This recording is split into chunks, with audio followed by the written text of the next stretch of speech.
Obviously, very, very surprising in my world the way they came out yesterday, but a really, really impressive effort against the Devils. What stood out for you? Yeah, effort's one thing. It's effort and execution, right? You talk about maybe the last Capitals game. I never want to accuse, right, Jay, any player of not giving their all, but we've talked about players in the give-a-rip meter. Is it 3 games in 4 nights? So you're banged up and everything else. But they had it between the ears last night. Like, think about this. Did you notice Morgan Riley at all? That's perfect. That's perfect. Didn't have to jump into any rush. Didn't have to flip a puck out that he fanned on. Had nobody behind him who wore 88 or 97. All those types of things. I think, and I watch and listen all the time. Number of great points that you made earlier. I think one of the reasons they're in the mess that they are now was their zone exits. They wanted perfect zone exits with possession for too long to start the year. High flip, glassing out, boards and out. Stetcher's helped with that since he's arrived. I think they tried to put square peg round hole too many times. That's why they lost to Detroit. 5:29 on the clock in the second period on Sunday, and they got cute, Jerry. They got cute. Last night, they played chess. Out, smart. They checked. They collapsed. They got, some breaks on some Devil chances in front. But I like the way that they played with the skill they had in the lineup. And a lot of people, including the fans, made noise at whatever we call the rink these days. That's we normally don't hear. So I think that they applauded the workmanlike effort and execution is what I noticed last night, guys. And me too. And you noticed, you mentioned that Washington Capitals game, just disgusting. It was the worst Leafs game I've ever watched since doing media on them. What is the difference between that performance and the one we watched last night? Like, last night was inspiring. I was proud to be, involved in any way of covering the team with the way they played. And like you said, the Scotiabank Arena noticed it as well. What's the difference there? What's the disconnect? Well, if we want to go back into eras when your best player or players also have work boots that they do put on, just because we saw them last night and we talk about the era, it was easier when Dougie led with Wendel and everyone had to follow. When your best skilled players and your heart and soul players, and in Doug's case, your best defensive players, put their work boots on all the time. And I think there's times, and to single out a player, there's times where William Nylander with his elite skill isn't going into the corner first or isn't blocking that shot, and that's not part of his game. You know what you got since you drafted him and you signed him and everything else. Yesterday, there was no negotiation because everyone had to play basically and had to dig ditches. You dig the ditch, I'll sit here and watch it have a smoke, Jay. No, everyone's going to dig a ditch. Everyone's going to block a shot. Everyone's going to get it out. And I think that's why you're so happy and excited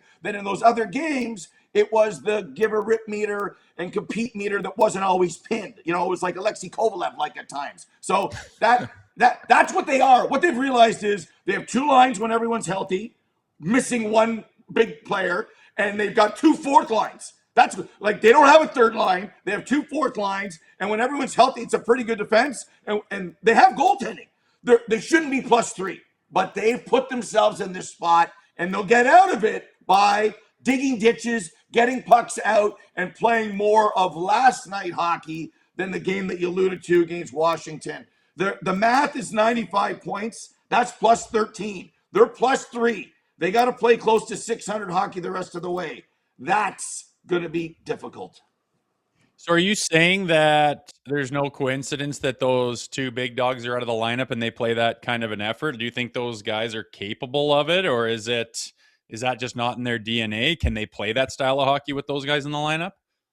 They can with 34 for sure. Like, there's no doubt about it. Austin, even the last 2 years with the back issue, still competing, playing 200-foot hockey, but something's not right. Remember the back check in overtime when Domi was playing defense? The older, younger, but 3 years ago, I think Austin would have caught up to that play and negated it either on the initial shot or the rebound that was banged into the net. Wheelie's a different animal. I mean, that's just the way it works. You know what I mean? And remember, he's had a number of really good playoffs while the other guys have struggled. he's been very, very good. But this is what you get. And this year we've seen him and Craig chatting. Like, it's not a coincidence. We'd love to hear what was going on. And you got to be delicate with these. This is not Scotty Bowman and Iron Mike Keenan and a different era where it might sound differently. You kind of have to coddle and stroke a little bit. And Willie's been fighting illness and injury and has tried to play. He scored the power play goal that you're talking about to start this power play streak. So you got to play him. You got to live with his faults. And Auston healthier can do even more. So they have enough here to at least be wild card 2 from the start of the year, or trying to catch up to it now in a ultra competitive, tight Eastern Conference, guys. Kouleas, it's the Leafiest thing ever that they fire their assistant coach who runs the power play and they start to cook. But what are you seeing differently from this power play right now? Well, in the movement, I'm surprised in certain positions they've had players. Like, to me, Max at times has struggled. So we saw him, in the left wing circle. You would think normally that John would be there, since that's where he was for much of his Islander career, and you try to set up 2 one-timers.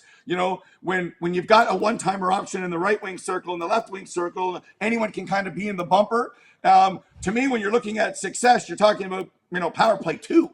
And when power play 2 has success on a zone entry and a shot that, is from the high slot, at that point, it's a bit of a break. A double deflection at the end of the power play that Nick Waugh scores, that's partly luck. That's really a power play goal without being a power play goal. So this is a small sample size of they're not handling the puck behind the net.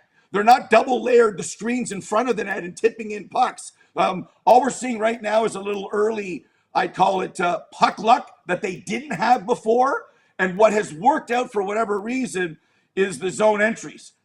No Marner, it was really bad. No Nylander, who was handling the zone entries, was bad and was improving. And right now, they're having offensive zone time for the short term. Let's see if that continues. These numbers right now are too good too early. And if you honestly ask Steve Sullivan, he would say, give me a larger sample size, and let's see what happens when the puck luck that we've had now that we didn't have before, whether it continues or not. So I'm not buying anything in this short sample size, but I do agree, if they had a league average power play, they would be at least +5, +6 NHL 500. But right now, I'm not buying stock in the power play. Going back to last night, $35 million approximately out of the lineup, yet they put on that performance. Who stood out to you individual effort-wise? Who was the guy to you that really got that thing going? In the whole game, you mean? I mean, Jake McCabe's had a great year, right? He's had a great year. OEL has been maybe arguably the best or second best defenseman the whole season. Bobby McMahon has feet. He can move them. He almost had 2 quick goals back-to-back. He can shoot the puck. It's a matter of figuring out where he could play. When the season started, Matthews, Knies, and anyone, they'll figure it out. Tavares, Nylander, and anyone, they'll figure it out. And then, as I mentioned before, because they haven't had a bottom 6, they haven't had the third line to be able to either chip in a little bit offensively. Right now, and just seeing what we're seeing, I like what Nick Robertson's doing. I've always wondered, can he be a top 6 or a top 9 on a really good team? Craig said some good things about him, and he was rewarded, especially in the second period, with multiple shifts in terms of ice time. So that's worked out very well. Mentioned earlier about Morgan Rielly, when we don't notice him, it's fine. He doesn't jump into the rush and gets points, but he can't be a below average defensive defenseman and get beat one-on-one that we see, like Luke Evangelista in Nashville. That can't happen, and you lose points. They lost points in Nashville, San Jose, and Detroit, and having those games end, in extra time or with an overtime win would change their place in the standings. I don't know if I'm buying what I'm seeing longer term and playoff run with the Robertson types and Michelli handling the puck last night.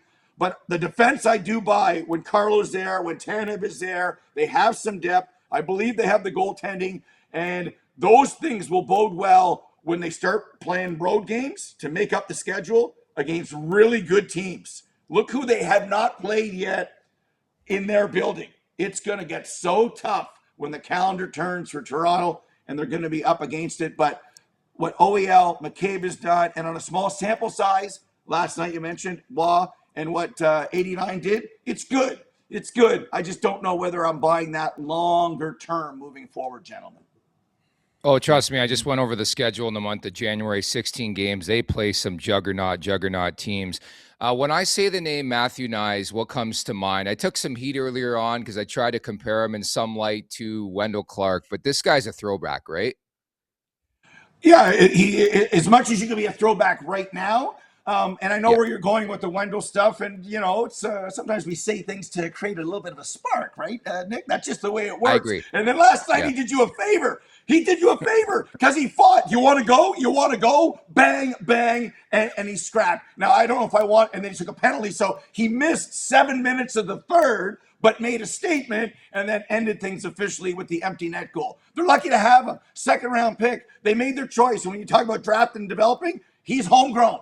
And he's here for a long time to be a part of what many hope to be success. So they're lucky to have him. There's so many things he could do well. My pet peeve with him is on every zone exit, he wants to make a play all the time and sometimes gets into trouble. There's a time to abort the mission, but that's something Craig can work on. But the rest of it, what is there not to like, Nick, about number 23?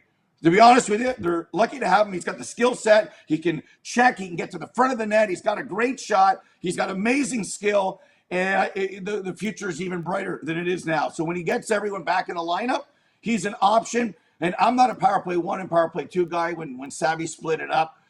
I'm a power play 1 for 92nd guy for the most part, right? And he's got to be on it and be a part of it, whether it's 5 forwards or not. So your comment, you threw it out there. I love it. It's never going to be 17 like, but if the Leafs are going to make the playoffs, it's also going to be on the back of someone like him, Matthew Knies. Yeah, and speaking of that, what the future of this team, do you think they can find their identity and get healthy and do something this season, or do you think there's just too much damage done? I guess I'm asking you to predict, are they going to make the playoffs, or is this season lost? Well, the math of making the playoffs is around 25%, right? I mentioned where you have to get to. If the teams that are the Montreals, the Detroits, see Tampa and Florida, I think are in another category. Like look at the Habs again last night, so that's on TV 1. You're looking at it and going, oh, what an ugly goal on Montembeault. Florida's won, right? No. Then there's Caulfield. Then they tie it with a mistake by Tarasov. And then Suzuki. Like, these are the cardiac kids. They go back to, the Cleveland Browns of the John Elway era, although they never could beat the Broncos. But are they this good? What about the Penguins? What about the Flyers? Like, there's so many teams in the mix right now that if your own report card, if you need to get to 94, that's plus 12. They're plus 3. They got to go plus 9. It's not good. It's not good. And the schedule that you just brought up about January and who they have to play, the Colorados and Dallas, it's Minnesota, it's probably not going to happen unless at one point in January, February, or after the Olympics, they get a little 6-0-1 streak. And that gets them back to a spot that they're with those teams and then can kind of go into the last 2 months of the year. But I don't invent the math. I just look at it. Remember, these teams play each other. They look at the schedule, and then Boston is playing Detroit. Well, that could be a 3-point game. Then you look at all the head-to-head matchups. They put themselves in a really spot. So when you look and say, well, what are you talking about? When you look at the standings, they're only 4 points out of a playoff spot. The Sabres won 9 in a row and barely gained enough ground to put themselves in a spot that they're comfortable. They, too, must play 598 hockey now to get to 94 points. It's extremely tight and difficult. I'll say that the math says no unless something special happens in the second half. Couldn't agree more. What's your number one New Year's resolution for the Maple Leafs? I honestly say it's puck management in their own zone. It's how they abort a mission. I'm watching the Panthers in Edmonton. They win a draw. Ekblad, see ya. They don't around with it when they see guys on the ice. They take a moment to make a play when it's there, not just because you can do it. And I love that's Florida. That's Florida having the A breakout with possession, the B Oh, we tried once. You know how many times yesterday I've been count this next game. First zone exits on first possession. They have struggled with it. The resolution is, when in doubt, get it out. So that's the resolution, guys. And I'm telling you, that has been a frustrating 38 games of not getting the puck out of your zone. So the high flip, kids, for you kids out there, the high flip is a play. How about that for Nick, I gave you something different, right? I gave you something different. Make sure to check out more of our content right here on the Leafs Nation YouTube page. We got long-form interviews, we got clips, we got epic rants by Jay Rosehill. We simply have it all. And don't forget, you can find out much more at theleafsnation.com. Thanks so much for watching.